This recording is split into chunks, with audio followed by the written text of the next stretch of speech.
You're listening to the Chorus One podcast, a show that covers decentralized networks and their impact on the evolution of automated and borderless economies. On this podcast, we invite pioneers and builders to discuss the decentralized protocols and projects they are working on. So hello and welcome to the show today. We've got a very special edition where we've managed to get Billy, product leader, Interchain GmbH, onto the show. So welcome, Billy. Thanks very much for having me. So yeah, today we've organized this quite last minute, so we're very appreciative of Billy's time to come on. Of course, the topic that we'd like to discuss with him today, and I'm sure for many of our delegators in general, is that of Proposal 69, which is a proposal essentially to add CosmWASM to Cosmos Hub. And of course, we've been blessed with Billy's time. He's been around Cosmos for many years and is in favor of voting for this proposal. And the purpose of this podcast is to hear his sort of comments on why he thinks this is something that should be added to Cosmos. And then Felix and I are relatively on the other side of this governance proposal, where we believe that potentially it might not be the best idea to add CosmWASM to the Cosmos Hub. So yeah, Billy, welcome to the show, and interested to hear, I guess, it would be great to hear some more background on the proposal itself, you know, where you're part of sort of like introducing this proposal, and also like what your thoughts are on it so far. Sure. Yeah. Maybe it's good to just sort of also point out the distinction that I'm wearing two hats right now. One is as the team lead for the Cosmos Hub at Interchain GmbH. And my job there is really to help coordinate releases, help coordinate the engineering efforts from all the different contributors, and make sure that it all gets packaged safely together in a Gaia binary, and that upgrades happen so that all the validators are participating. Cosmos, I think, is worth pointing out, one of the most sort of decentralized networks in terms of the engineering efforts that happen. There's 20 core contributor organizations. There's tons of code in Gaia that came from different people at different times. It's great, but it's also like, somebody needs to be focusing on like tying all those together. So one big part of my job is just like, all right, a lot of people want different things from the Cosmos Hub. There's some pretty clear things from either the white paper or just like community sentiment that like is this direction. And there's some things that there's obvious debate about, like CosmWASM. And so the reason I put this up as a signaling proposal instead of, just putting it into the next upgrade where, there's lots of features that just get put into the next upgrade, is because the worst thing that could happen is that this conversation, this decision happens when the code is already ready as part of an upgrade. And that would be like tons of wasted energy and time. And so I would only do that if I feel like there's not going to be controversy over the features going there. And obviously there's controversy over CosmWASM. And I have a personal opinion. That's my second hat. But like mostly my job is to be like, hey, what do atom holders want? Like I need a decision here so that I can like help organize and coordinate all the engineering efforts to like get this done to push things forward. And so, I'm happy that this discussion is happening. I'm glad that people have opinions. My primary concern is to make sure that people are well informed about the benefits and the risks, because I think there's plenty on both sides. And when I do, again, my personal observation of it, my personal assessment, I'm an atom holder as well, I lean on the side of CosmWASM is going to be net positive. And so I'm not here to necessarily be my personal Billy rah-rah CosmWASM. I want to make sure that the sort of like both sides are well seen by the people who are voting on this. Yeah, that's super good. And welcome, Billy, also from my side. I think maybe to start, I guess there's a long history of CosmWASM in Cosmos in general. Maybe it helps if you could like kind of lay out how CosmWASM came about. I think there were already also some proposals in the past that CosmWASM was supposed to be included in the hub, and how those went, like kind of like a history, what came before this proposal, before we kind of get into the proposal itself. I think that would be super helpful to our listeners. Yeah, hopefully I can keep it short. I know we're trying to do this in a quick session, but CosmWASM first emerged at the 2018 Berlin Hack Atom from a team with Ethan Frey, who is still the sort of like chief author, creator of CosmWASM at Confio, along with Simon Varta. And it was a lot of interesting improvements on smart contracting in general, especially, trying to make improvements on the EVM. There was a proposal in 2020 which was actually about making CosmWASM suitable for the hub. So adding things like governance gated smart contracts, which, I think nobody would debate whether or not like it's important. If CosmWASM went to the hub, it should be governance gated. Wide open, anybody can deploy CosmWASM smart contracts is a massive sort of like target space. And the faults and the halts that we've seen in Cosm right now are because they were sort of permissionless contract deployments. And that's also a very specific product offering for a chain. Permissionless smart contract deployment is great, it's cool, but it's a completely different product offering than what CosmWASM on the hub would be used for. And so that proposal went up, and it was funny because if you look at the conversation around it, there was a lot of like confusion about, wait, is this about putting it on the hub, or is this about like some engineering work to pay that would make it eventually suitable for the hub? And there was a real distinction. No, this is not about putting on the hub. This is about making it suitable to go on the hub. So adding that governance gating, et cetera. And that was approved. That was paid out, went to Confio, and they added those features. Happened 2 years ago, though. So, you sort of expect the momentum of like, great, CosmWASM on the hub. CosmWASM on the hub would have happened earlier on. Of course, we had this other really important project that we've been working on, IBC. And I think that one of the biggest problems in the space is that there's just a million things that are valuable and a million things that would be great to do and great to have. But you really have to like kind of, you only have so many people, so many hours to work on them. So you have to like prioritize. And obviously IBC is sort of the most important piece of this whole configuration. And so that's where a lot of the energy went over the last years, let's say, since that proposal.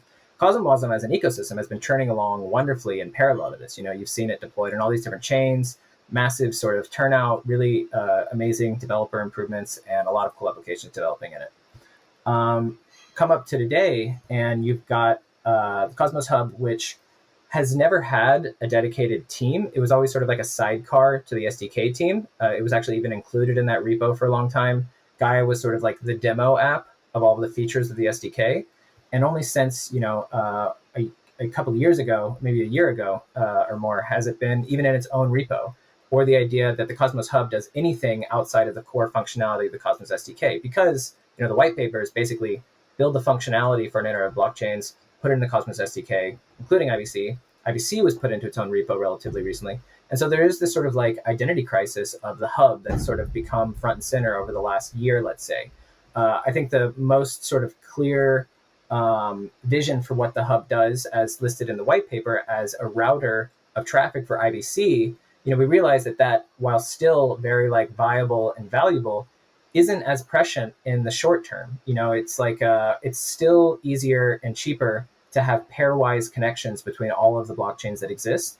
And the sort of offering of the hub is like when that becomes unsustainable, and what is that win moment? Is it when there's 100 chains? Is it when there's 1,000 chains? Is it when there's 10,000 chains that you really sort of need that infrastructural architecture that the hub was sort of described as serving its role, routing traffic as a secure hub between these networks? And I think that that's still very much on the trajectory and roadmap for the hub. But what do we do in between there? The hub should be providing value and making it easier to build an internet of blockchains. It should be leveraging the capabilities that it has to make internet of blockchains more successful in different ways. And so a lot of the ideation that's been happening from early contributors are like, how do we make that the case? And there's a few different like zones of development that are progressing. One that people talk about a lot is interchain security, obviously, which has really, only been sort of dusted off from very early ideas and been like, actually, this is maybe viable in like the last year or so, even though there are pretty early ideas around what replicated security could look like. The other one is about staking derivatives. So in this sort of crisis and war with the centralization of exchanges and the problem of centralizing validators through centralized exchanges, you have to sort of differentiate the product offering of liquid staking. And so a decentralized version of it was like, oh, this is really valuable. This is really important. And we're seeing liquid staking. I mean, Chorus One's been one of the earliest contributors and researchers of this topic.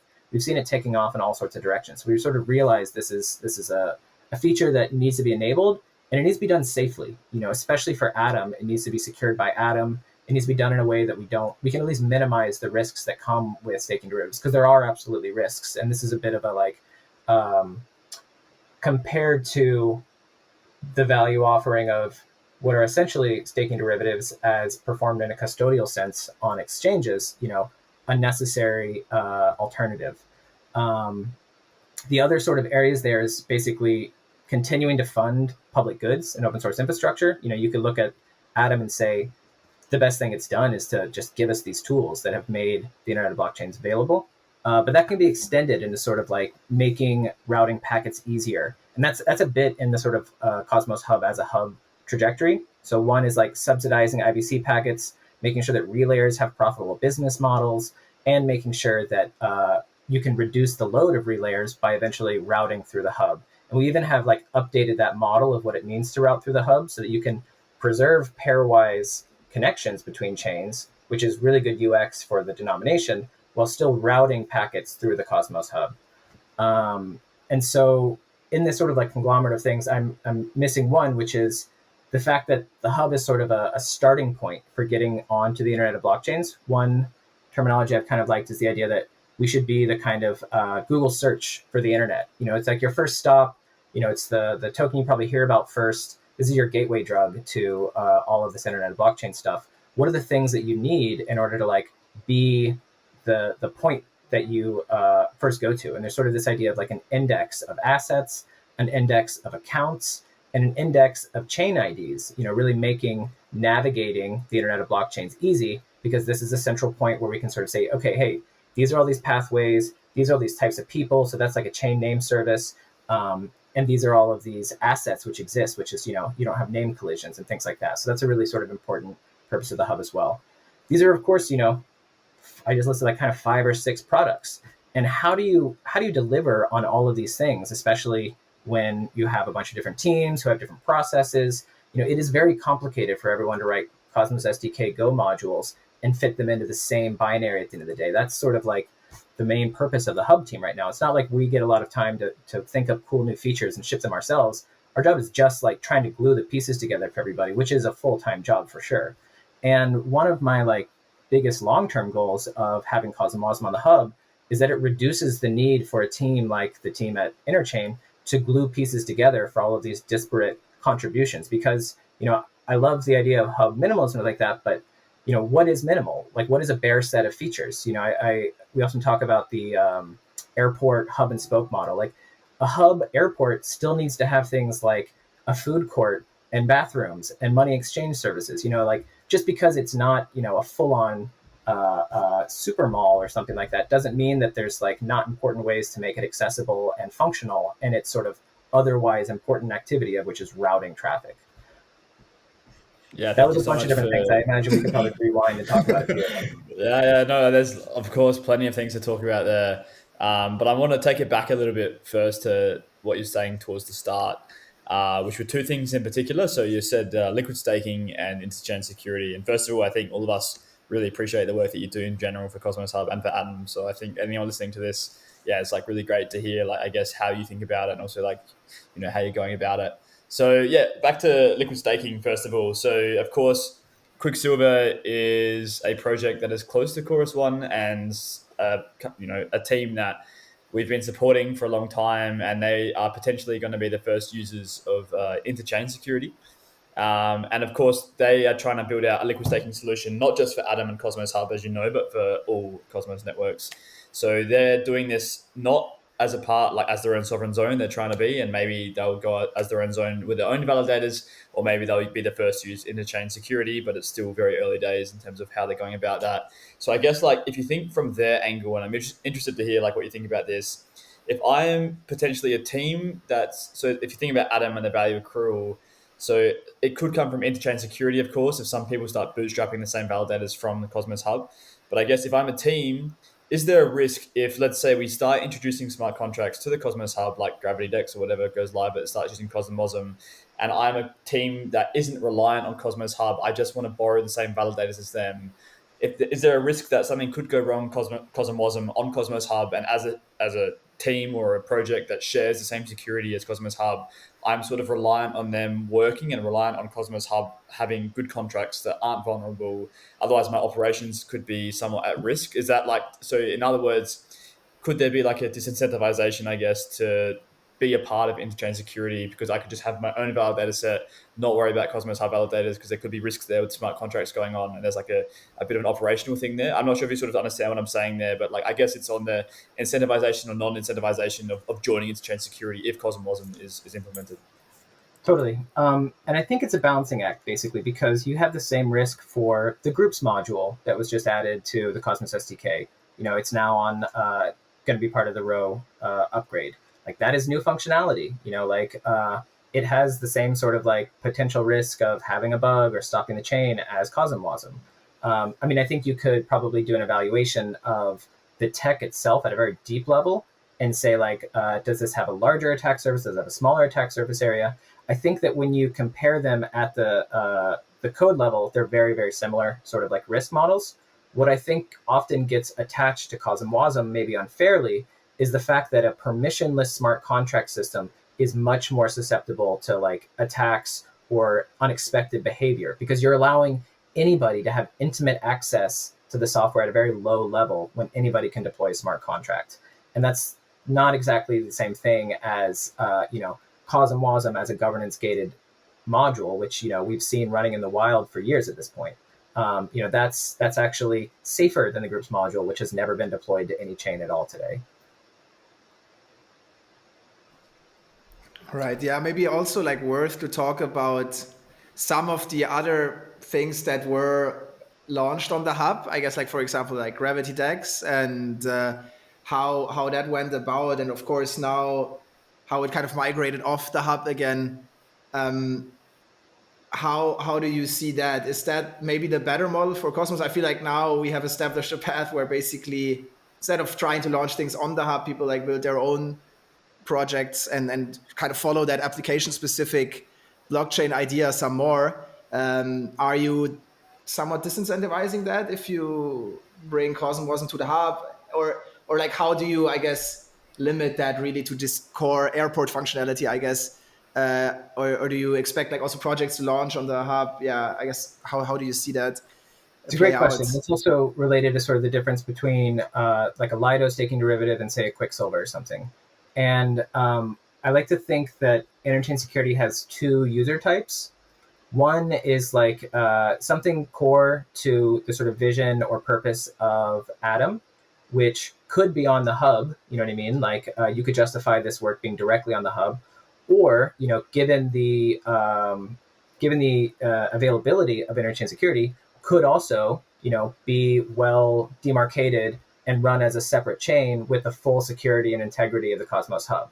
And I like to think of those kinds of chains as being sort of part of a meta network of the Cosmos hub versus something like what I would say the DEX or, a really kind of far out application that has nothing to do with the Cosmos hub's purpose or vision, but still, like you said, just wants to use that security. That's like, a real sort of separate chain. That's a user of just that feature of the Cosmos hub, but it's not like deeply integrated or necessarily attached to the Atom itself.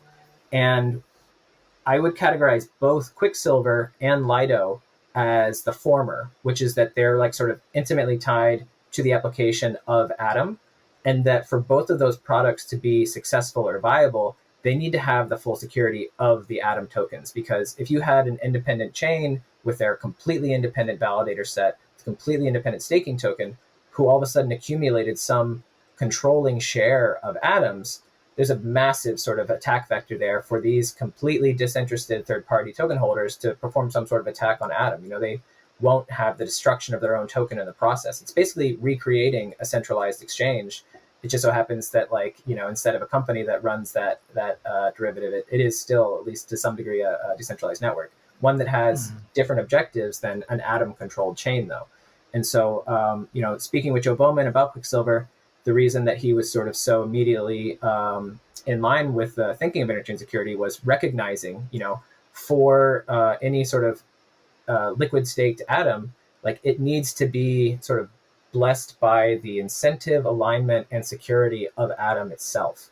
And so both of those products from that perspective are the same. They're both achieving the same sort of outcome of it is protected by the Atom. One is literally on the hub, and one was with literally the same validator set and the same sort of security guarantees. What's really great about the fact that there's two there is that we have competition at a product, which is always good for customers. And I love working with both these teams because they also see differentiation between their products. And, it's not like Joe thinks that just because this is an Interchain secured zone, that's what's going to be the make it or break it compared to Lidos. It's the product offering. It's the idea that governance is passed on to the token holders themselves. That's the sort of differentiation that he's, betting on, that like this is what people are going to want when it comes to staking derivatives. They want full access to the governance pass through. Whereas Lido is betting on people want something dumb and stupid. They don't want to think about much. They want us to choose the validators. Quicksilver, they get to choose the validators. They get to vote. Lido, just give me the derivative and walk away. And that's great product differentiation. And like we're going to see either one of them have like a swelling point, or to have them like meet very different needs for different audiences, and both have success in parallel. And so from my perspective, having both of those happening is like fantastic. They've both achieved what like the bare minimum is, which is be secured by Atom, and they've done it in different ways. Joe Bowman has added a dependency on Interchain security. And Interchain security, as excited as I am about it, and as much as I work with the team and I'm excited about the progress there, hasn't been shipped. And I've been in the blockchain industry long enough to know things always take longer than you think they will. The Cosmos Hub was supposed to launch like a year or two before it did. Cosmos SDK itself wasn't finished until like a year later. IBC is like 2 years later than we thought. And so I just want to be like realistic about betting all of the future product success on the Cosmos Hub for a product which is still under development. And I'm not even talking about not hitting the like August launch of the first version. Anything that launches is not complete at the very sort of beginning. Look at IBC, it launched at the beginning of last year, but it took months for like people to even like wrestle with how does it even work. We haven't even fully fleshed out relayer incentives yet. There's years of development on IBC before it's like a well-oiled machine that can sort of fulfill the sort of maximum potential for it. And I expect it's going to be years of iteration on Interchain security before we have the sort of full spectrum of capabilities. There's also this whole question about queries, which Joe Bowman, salute this man, is sort of like jumping deep into to make possible. It's one of the things that is a dependency to Interchain security itself. If you're going to be on a separate zone, but in a lot of ways function as if you're on the hub, you need to not only be able to send messages to that chain, you need to be able to read state from that chain. And there's a few different ways that this can happen, and all of them are sort of being developed in parallel as fast as possible, but it's still like, there's just so few developers who know how to build this stuff that it's like a scarcity all the time. And that's the thing that like makes me most concerned with any sort of timeline. It's just the number of people who actually know how to build the things that are so sort of cutting edge is few and far between. And like making sure to be able to hit those deadlines is about having all of them in the same room at the same time, which never really happens. Yeah, no, so, I think totally. But I think like props to Joe as well. I think we all know, of course, we used to work with Joe and we know he's a machine. So I think there are like some builders in Cosmos. I think one nice thing, at least with all these governance discussions, is like the amount of care people have about voting one way or the other.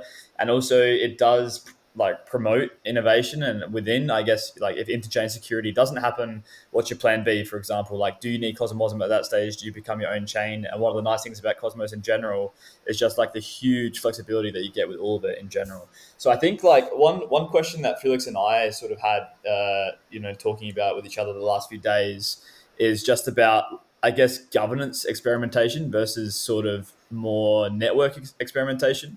Like, do you have any sort of comments on Cosmos Hub as a hub that you could potentially experiment with governance over stuff like, introducing execution layer things such as smart contracts? Or Absolutely. I mean, so I mentioned earlier, one of the sort of purposes of the hub is public goods funding and coordination. So, the fast and easy version of that is Atom paid for everything. That's public goods purpose of the Cosmos Hub. And sure, a lot of it actually got funded directly through the governance module of the Cosmos Hub as well, which is kind of amazing.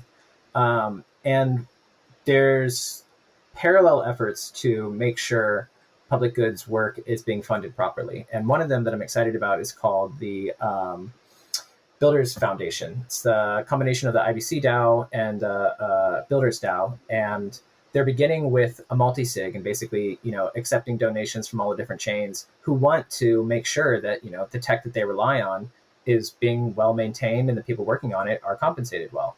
And so they're going to be deploying these multi-sigs to the Cosmos Hub, but their plan is actually to use the Cosmos Hub as their sort of DAO home as well. And there's two methods to do this. One is through the new groups module coming up, which has, it's basically a multi-sig on steroids. And the other is the DAO framework, which deploys to CosmWASM, which is a bit closer to your sort of traditional token voting system. And so they have themselves, again, sort of product differentiation in the way that you collectively manage assets. And they're both, very viable places, very viable tools to make the Cosmos Hub a real sort of like governance hotspot.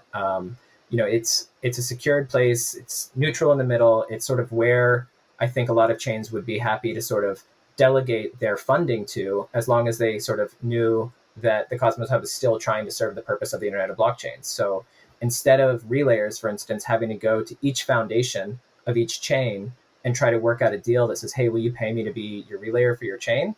If they were able to just send their money to the Cosmos Hub and know that the Cosmos Hub was doing a good job of saying, cool, these are effective relayers, we're keeping watch on them, we know how much their costs are. If they stop doing their work, they get removed from this sort of like funding system. Like each chain doesn't need to make all those agreements independently. They can sort of rely on the hub to be a central point of distribution and coordination around public goods funding. And so I absolutely see the Cosmos Hub as a governance hotspot in that way. There's other instances of that too. To mention the interchain accounts, which makes, these groups modules and the gov module itself able to do way more than in the local scope. They're able to do those sorts of things, but across all the blockchains.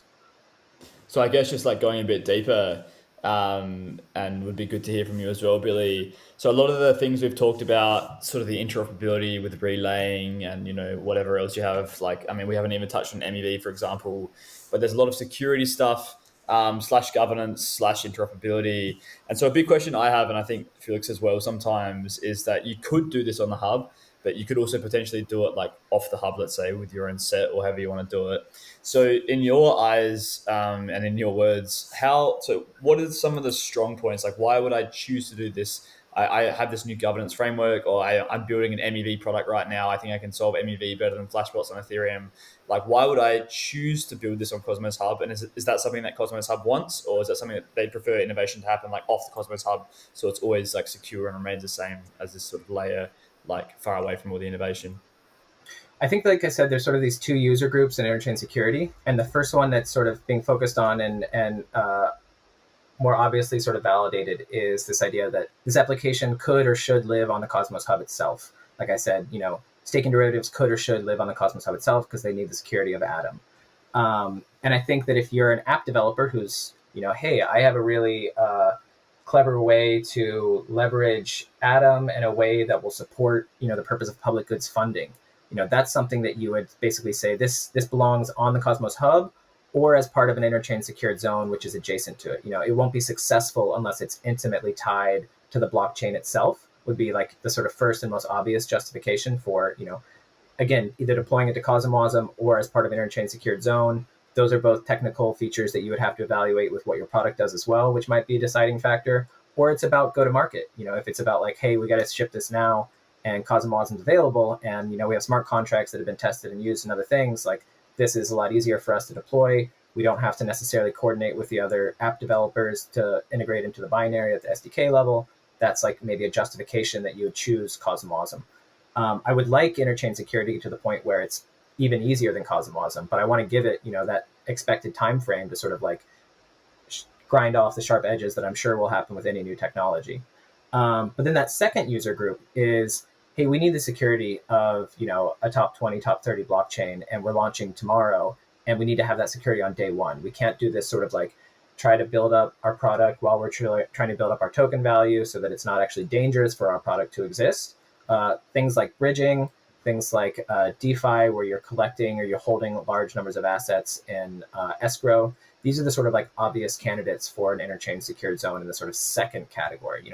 Why is it that you actually need such a big market cap to protect the sort of integrity? And there's actually middle ground between those two things. It's like, hey, we need the security, but we also need to be hub aligned. And that's kind of the spectrum that I see to begin with. I think the edges of that spectrum start getting out where you sort of talk about these more future versions of interchain security, where you want to have your own validator set and the validators of the hub, and maybe even a validator set of a third chain, where it's like almost alignments. So if it's not just a pairwise alignment between Atom and your blockchain, but actually you need to have relationships with all these different blockchains. You need to have sort of accountability between them. That's kind of the long-term expanding brain meme of interchain security. All right. I wanted to ask, because we have like such limited time, and I kind of want to get your take on this. I also see Zaif has a similar question here, which is kind of about, adding CosmWASM. So I guess historically the chains that have CosmWASM have become more complex to operate. So from our experience, right, like Osmosis and Terra require like more hardware. It's kind of harder to maintain them. You need better machines. Now, I think there's like two things to this, right? Does it mean if we add CosmWASM to the hub, does it also mean that's going to happen to the Cosmos hub potentially, right? And what does that mean to like home validators, like someone running the validator home, the decentralization of the network in general? And I guess also related to that, how does that work in the interchain model in general, in your view? If now interchain security exists and the hub validators need to like validate other chains, does that in general mean they need like better hardware and more? They just, or is there some way in between that you can still have like, I guess, a decentralized validator set and have both of these things? So we are just curious to hear your take on that. Yeah, I like to think of the Cosmos Hub validator set as kind of like an elite club of the best validators in the world. It's not something that should be taken lightly. I actually would love to see. I mean, okay, I don't want to make anybody's life worse, but like you could imagine. Well, also just first to make the point, adding CosmWASM to the hub means that yes, that binary will have more memory and needs, etc. If we were to launch an interchain secured zone with CosmWASM, that blockchain is going to have those exact same needs. All of those validators are still going to have to run a blockchain that has those needs. They're actually going to have to run two blockchains now, because the way interchain security works with a full validator set, each validator runs a node for every blockchain that is secured. And they must do this. Otherwise they get slashed for like downtime, because, they're basically not online for that other node. So there is no like hardware benefit, operational benefit between interchain security and having CosmWASM on the hub, because you're still running CosmWASM on some chain. But I actually think this is a good thing. I think that validators on the Cosmos Hub, like I said, are best in class. They've been doing this for years. Some of them run, dozens, if not almost 100 networks. Like that is what they do and what they do well. This is how they differentiate themselves in this giant sort of ecosystem of people who produce blocks. And if anything, I would love to see that sort of proven in a way that reflects integrity for the network. So you could say, oh, a network is decentralized when my mom and pop can run a node and produce blocks. I actually don't think that's necessarily the case. I think a network is decentralized when it doesn't come down because the people who are running it are A, technically sophisticated enough to do it, B, legally confident enough to do it. We haven't seen this yet, but I think there's going to be I think we talked about this briefly, Xavier, maybe in Amsterdam, but there's going to be a war of, I'm a validator and I suddenly have crosshairs at me from different legal jurisdictions who say hey, this is not allowed actually, or is this blockchain okay, or did you do AML or something like that? And there's going to be a real sort of freedom fighter moment of validators are no, you know what? Politically, it's important for me to keep running a validator on these different networks, and that's my product offering. I'm willing to take the risk of running your network, whereas maybe this government or this other group said that your network needs to be regulated or something like that, but it's just impossible to regulate because it's a blockchain, obviously. And until regulation can recognize the difference of what it means to be a private company and a decentralized network, there's going to be some people who have to step up and be I'm willing to technically do something illegal because I think that in the long run, I'll be recognized as doing the right thing here. And I feel the Cosmos Hub, as one of the sort of oldest decentralized proof of stake networks, is one of the most legitimately legally decentralized networks. And that sort of our membership criteria will eventually sort of reflect that. These are the ones who are willing to go to court and be no, you're wrong. This is decentralized. I am not part of a private company who runs this sort of network. And I actually think in the long run, that might be the largest product offering of interchain security. It's great to get, a market cap secured, but I also want a set of validators who the government can't point at and say this is centralized, this is security. These are obviously decentralized network block producers. There's no way to sort of say my application is within my control in the way that they want to be able to point to a private business. Oh, you got muted. Felix, you're muted. sorry, isn't that kind of harder if all of them need to run so many chains, so they have to have like big teams and probably like some jurisdictional setup? I guess but it means that they're makes taking it seriously. It means that they're taking it seriously. They've built it into their business model. They've built it into their like long-term plan. They're not just like somebody who decided to run a node for a couple minutes, but like isn't actually contributing much and doesn't have any intention of running it in the long run. So I've got one final bonus question here just before we run out of time. The way I see Cosmos Hub is like there's this narrative right now on Ethereum that is like this settlement layer. I think Cosmos Hub is of course different because you don't need to prove as much because of course of the native sort of light clients, etc., that you can just trust the 2/3 set. But I guess, do you see Cosmos Hub as this potential settlement layer? Could it be this like judiciary at any time where, okay, let's say there's some problem on some chain where 2/3 have signed, or there's like some double signing, or they try to steal funds or something like that, and the Cosmos Hub could have this like second layer of like being the adjudicator and being like, okay, like this did happen, this didn't happen, like using governance in this powerful way to be like a hub for governance almost, like as opposed to the interchain security. It's like a paradigm, I guess, where it's like, okay, if Ethereum roadmap in a few years' time is the settlement layer and we all want to post the data there, and of course Celestia for the data availability as well, potentially Cosmos chains and layer twos that would be on Cosmos inevitably are posting data to Celestia, and then they use Cosmos if there are any problems for any reason, which could be different to Ethereum. Would that be like, is there any chance of that ever playing out where like Cosmos Hub and Ethereum end up doing like similar or playing similar roles, or is that just completely different and Cosmos Hub will never do anything like that like Ethereum? I think you're describing a pretty interesting product, is what I would say. It's one that we haven't seen like extreme demand for today, let's say, but I totally agree with you that this is like a scenario I could totally see unfolding. And in this scenario, I think that like, hey, I want to make sure that this like product opportunity is realized.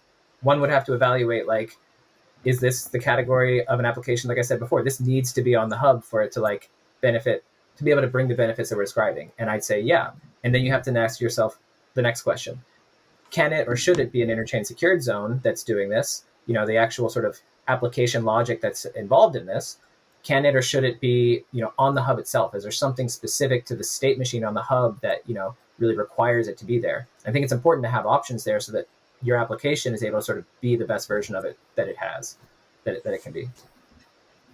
Cool. I think with that, Billy, we're all short of time today. Unfortunately, I'm sure we could talk for hours, but I think this has been like so cool hearing all your views on everything. I think for sure, everyone appreciates everything you do for Cosmos Hub. So on behalf of everyone, thank you for coming on the show, expressing your views, and yeah, we look forward to keeping in touch with you in the future. I appreciate that. Really glad to be here. Thanks for having me. Cheers, Billy. Thanks, Billy. Cheers.